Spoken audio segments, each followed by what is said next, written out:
Estamos de regreso con mucho más de Dígalo Aquí y ya tenemos a nuestro primer invitado. Nos acompaña en el programa hoy Antonio de la Cruz. Antonio es presidente de Inter-American Trends. Antonio, bienvenido, gusto tenerte en el programa de hoy. Muchas gracias, José Rafael, estar contigo y con tu audiencia. Antonio, bueno, es noticia, ¿no? En este momento se está desarrollando este declinamiento por parte de Matt Gaetz a secretario por parte del gabinete de Donald Trump. Y me gustaría tener tu impresión en torno a esto. ¿Por qué podría declinar? ¿No quisiera empañar la campaña o el desarrollo de esta administración bajo el presidente Donald Trump? Sí, Matt Gaetz, primero es un hombre que tiene 42 años y renuncia como un movimiento estratégico de parte de él a retirar su candidatura, como dice, para evitar distracciones en la transición del equipo Trump-Vance. Porque se podría ver como una derrota, ¿no?, para Trump en haber escogido a su secretario de Justicia y no tener el apoyo dentro de un Congreso, sobre todo una Cámara de Senadores donde tienen mayoría los republicanos. Pero veamos qué implicaciones tiene, ¿no?, en el contexto político enfrentar una oposición, como estamos diciendo, dentro de su propio partido, a pesar de que tenía el apoyo del presidente Trump. Y si él insistía, se iba a dar una discusión muy larga, prolongada, y un desgaste dentro de las fuerzas de los republicanos. Entonces, ¿qué hace Gaetz? Agradece el apoyo, reconoce que su proceso de confirmación se había convertido en una distracción para el trabajo de la transición, que es muy importante, y prioriza, y eso sí es el éxito del partido. ¿Y cuál es la reacción de Trump en su juego político? Elogia a Gaetz, destaca su respeto por la administración y le augura un futuro brillante, porque eso minimiza el impacto negativo, porque podríamos ver que esta podría ser una derrota para él porque lo propuso, pero a la vez fortalece la unidad dentro del equipo de gobierno. Y esto es relevante porque la priorización de la eficiencia sobre las ambiciones personales de Gaetz. Entonces, la gestión de esta estratégica, de esta crisis por parte de la administración Trump-Vance es positiva. Entonces, ¿qué podemos ya ir viendo en qué beneficios trae esto? Mantiene la reputación de Gaetz en términos que no tiene buena reputación, en términos de que él sobrepone sus intereses personales por el partido. Y para Trump evita un conflicto y refuerza el liderazgo de Trump. A veces lo que ocurre con esta declinación de Gaetz nos enseña que en política saber cuándo retirarse es tan importante como saber cómo avanzar. Para mí fue un movimiento inteligente porque puede reconfigurar las narrativas y abrir nuevas oportunidades. Y bien se ve así como una reconfiguración en vista de, bueno, el escándalo en el que se ha visto envuelto Matt Gaetz, ¿no? Y lo que podría implicar en el desarrollo de su administración, también como secretario de Justicia. Pero hoy también quisiera tener tu punto de vista, Antonio, sobre esta orden de captura que se emite sobre Netanyahu, la CPI. Bueno, no sé si sea el momento para que se desarrolle esta situación. Sí, ahí tendremos que ver los actores, ¿verdad? Ahí tenemos la Corte Penal Internacional, tenemos a Netanyahu y al exministro Gallant, ¿verdad? Y Hamas, por supuesto. Y los actores que son Estados Unidos, la Unión Europea, la ONU. Cuando lo vemos desde la perspectiva de Estados Unidos y Israel, que no forman parte del Estatuto de Roma, de la Corte Penal Internacional, igual que China, Rusia, no son solamente ellos, lo que vemos es que ahí hay una alianza de Estados Unidos con Israel en la que rechaza la decisión de la CPI, de la Corte Penal Internacional, para garantizar un apoyo político militar a Israel. Así fortalece su relación, que considera clave por parte de los Estados Unidos, ese aliado que es Israel en la región del Medio Oriente. Aquí definitivamente podemos ver un juego de suma positiva dentro de esa alianza, pues Israel recibe respaldo diplomático y Estados Unidos protege su influencia en la región al darle ese apoyo. Cuando lo vemos con la CPI, este es un juego de suma cero, por supuesto, donde el reconocimiento de la jurisdicción de la CPI, que generalmente por parte de los actores internacionales resta poder a Israel y sus aliados para decidir sobre las acciones en Gaza. La CPI busca ahí en ese momento maximizar su legitimidad y autoridad, mientras que Israel y Estados Unidos intentan socavar. ¿Qué pasa? Aquí podemos ver a Netanyahu y a Biden, donde Biden le está pidiendo a Netanyahu un alto al fuego como una estrategia para reducir las tensiones en Gaza y mejorar su imagen internacional.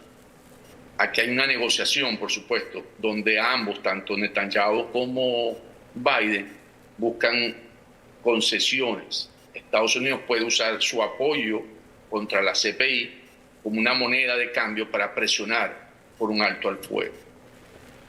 Aquí también hay un juego de narrativa de Hamás contra Israel. Ambos actores intentan influir en la opinión pública internacional. Hamás utiliza la decisión de la CPI como una evidencia de crímenes de lesa humanidad de crímenes de guerra, por parte de Israel, mientras que Israel se apoya en el respaldo de Estados Unidos. Entonces, ¿qué escenarios tenemos? Hay un escenario colaborativo entre Biden y Netanyahu, donde acepta un alto al fuego, podría aceptar alto al fuego parcial, a cambio del apoyo total de Estados Unidos contra las órdenes de la CPI. Este escenario protege la relación bilateral entre ambos países, entre los gobiernos de Estados Unidos y de Israel.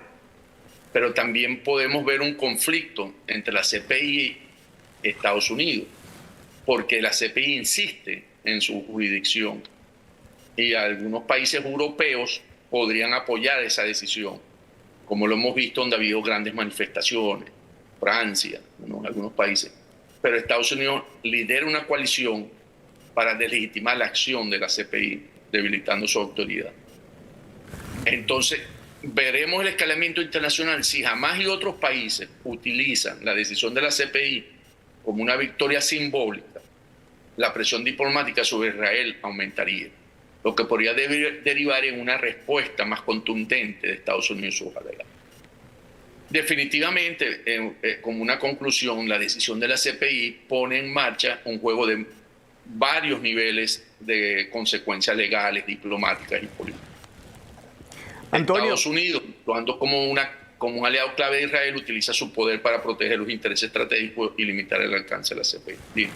Antonio, hoy justamente se desarrolló acá la cumbre mundial sobre comunicación política, ¿no? Y uno de los temas recurrentes fue el hecho de que esta administración bajo Donald Trump va a ir directamente, con acción también de Marco Rubio, sobre China y esta guerra comercial que existe. Pero me gustaría tener tu punto de vista en torno a eso y también sobre qué se podría esperar en ese caso para Venezuela, Cuba, Nicaragua y estas dictaduras de Latinoamérica. Antonio de la Cruz con nosotros. Vamos a una pausa y ya venimos con mucho más de Dígalo Aquí.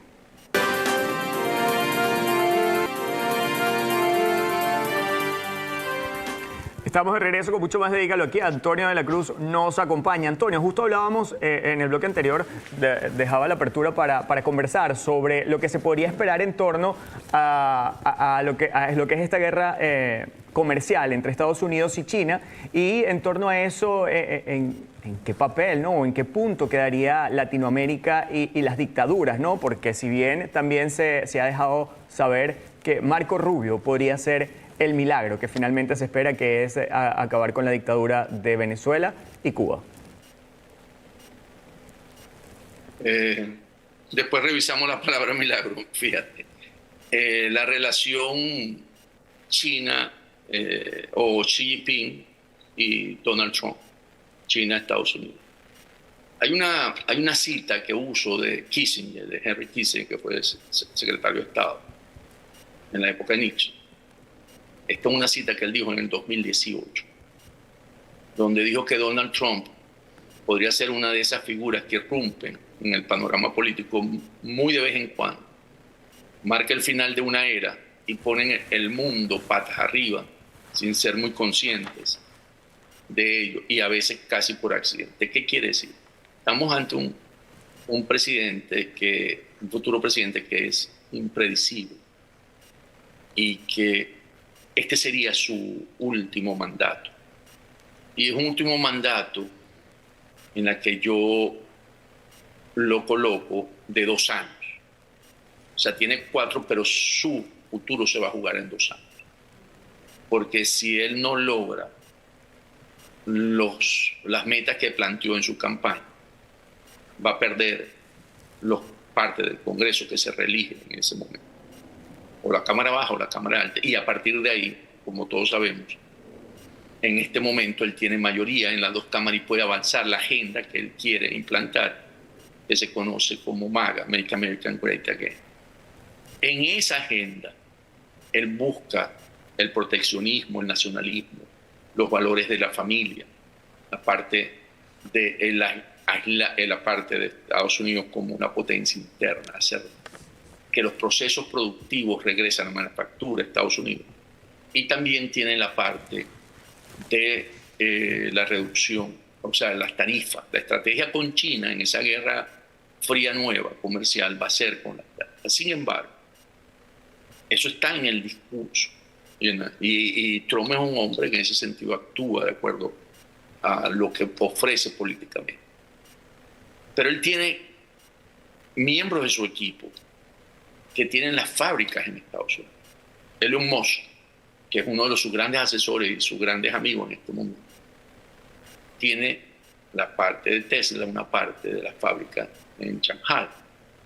Entonces, si aumenta, se usa las tarifas, ¿verdad?, para poder incrementar y proteger el producto estadounidense. Eso perjudicaría a las personas que hoy están cerca. Hoy lo que logró Trump fue conectar esos grandes capitales como lo señalaste inicialmente, con los sectores populares, en la parte de latinoamericano o hispanoamericano y en el sector afrodescendiente, los hombres sobre todo. Entonces, para poder mantener esa alianza y asegurar un futuro de esa agenda en el 28, él tiene que desarrollar. Entonces, ¿cómo entra aquí América Latina? América Latina, como lo acabas de decir, lo podemos ver por las personas que colocó en los puestos clave. Yo pondría a Marco Rubio como el jefe de la diplomacia y también a Matt Waltz como conocedor también y su asesor en la parte de seguridad. El Bolton de la primera parte, en Trump 1.0. Entonces, estos 2 personas que conocen muy bien, sobre todo Venezuela, y lo que implica esa dictadura para el continente, ellos van a tener un rol muy importante que jugar, que es que la causa raíz de la crisis de la migración y de la crisis en los países latinoamericanos surge desde el régimen de Maduro. O sea, cuando tú te planteas el escenario de que tú retiras de la ecuación a Maduro, tú ves una América Latina más en términos de democracia, más en términos de un país que puede prosperar y que no está en la quiebra como está hoy Venezuela, y entonces tú puedes tener un mejor futuro en América Latina. Si Trump va a dejar un legado, que yo creo que es lo que quiere en esta nueva etapa, dejar su legado, y él quisiera convertirse para mí en lo que fue el exgobernador de California, el presidente que luchó contra el comunismo, ¿verdad?, y que tumbó el muro de Berlín, Reagan, ¿verdad? El gran líder de ese partido republicano hoy es Reagan, es el que uno recuerda. Yo creo que Trump anda buscando dejar un legado que él permanezca también así como Reagan. Y si él logra convertir en la región, que hay 3 regímenes comunistas, en una región que tiene una carta democrática y que puede conseguirlo por la situación que está hoy atravesando Venezuela, porque dijimos que es la pieza central, donde tiene conexiones con los ayatolas, ¿verdad?, de Irán, que tiene conexión con China, que tiene conexiones con Rusia, ¿verdad? Sin embargo, él quedaría en ese momento ante la guerra con China, ¿verdad? En términos de Guerra Fría, como señalamos anteriormente, comercial, y en esa búsqueda de poder aislarlo de América Latina, que hoy tiene, ¿verdad? Presencia muy fuerte China. Acaba de inaugurar un puerto en aguas profundas en Perú y sigue creciendo. Milei está viajando a China porque consigue préstamos. Los préstamos chinos, ¿y por qué se van todos estos países a China? Porque no te ponen condiciones para los préstamos.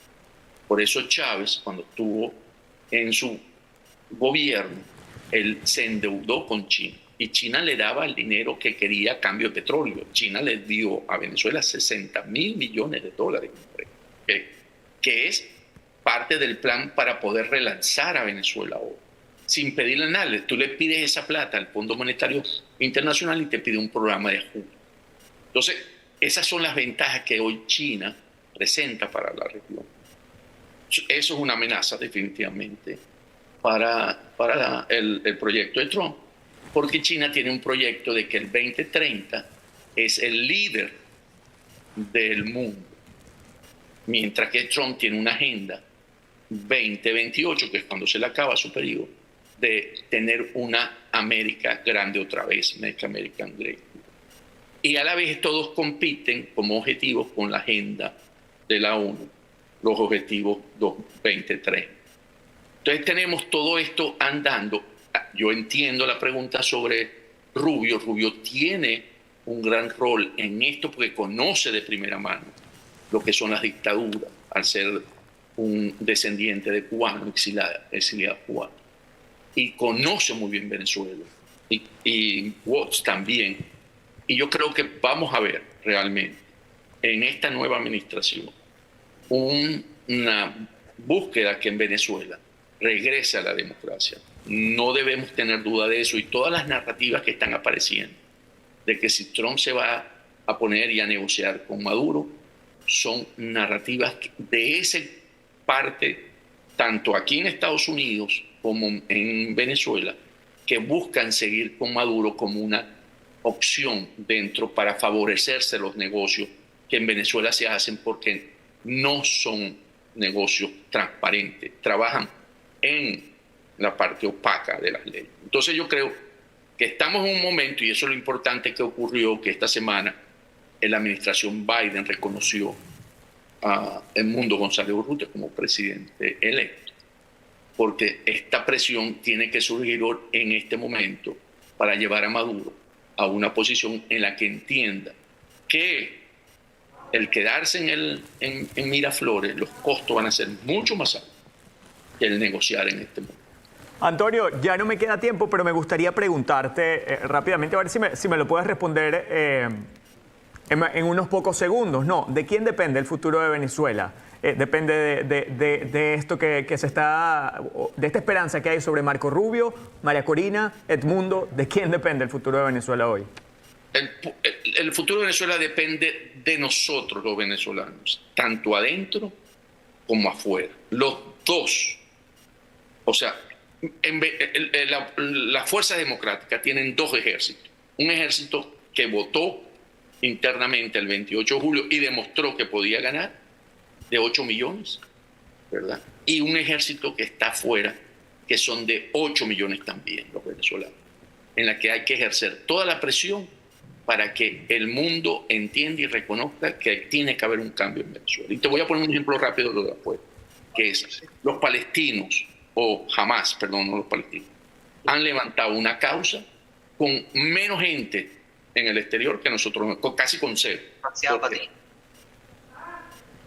Entonces, no hoy, pero bueno, cerramos entonces. Muchas gracias. Cintia Antonio de la Cruz, con nosotros. Antonio, te agradezco muchísimo todo el análisis que nos muestras. Espero que sigamos teniendo la oportunidad de conversar contigo para profundizar un poco más sobre esto que se espera en los próximos días. No solamente con la llegada del 10 de enero, sino también con lo que podría implicar esta administración del presidente Donald J. Trump para Venezuela y Latinoamérica. Agradecido, Antonio. Muchas gracias. Un gran placer. Antonio de la Cruz con nosotros. De esta manera vamos a una pausa y ya